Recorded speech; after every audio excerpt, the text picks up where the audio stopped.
നീക്കം. പരാതിയിൽ വിശദ പരിശോധനയ്ക്ക് DGPയുടെ നിർദ്ദേശം. പരാതിക്കാരെ കണ്ടെത്താനും ആലോചന. കൂടുതൽ വിവരങ്ങളുമായി VS അനുവാണ് ചേരുന്നത്. VS അനു, നിർണായകമായിട്ടുള്ള നീക്കമാണ് ഇക്കാര്യത്തിൽ. നേരത്തെ വനിതാ കമ്മീഷനും അതുപോലെ ബാലാവകാശ കമ്മീഷനും ഒക്കെ ഇടപെടൽ ഉണ്ടായിട്ടുണ്ടെങ്കിലും പ്രത്യേകിച്ച് പോലീസിന്റെ ഭാഗത്തു നിന്ന് നേരിട്ട് ഒരു നീക്കം ഉണ്ടായിരിക്കുന്നു. എന്താണ് ഇപ്പോൾ DGPയുടെ നിർദ്ദേശമായി വന്നിരിക്കുന്നത്?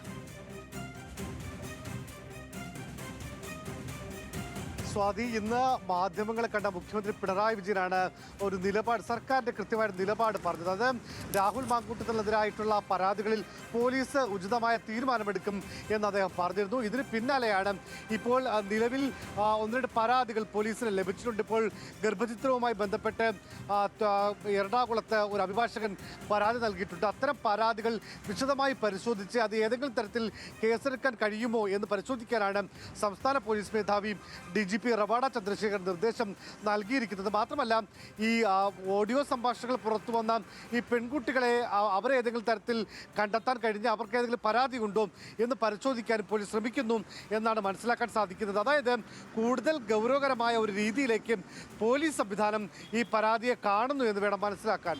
സ്വാതി.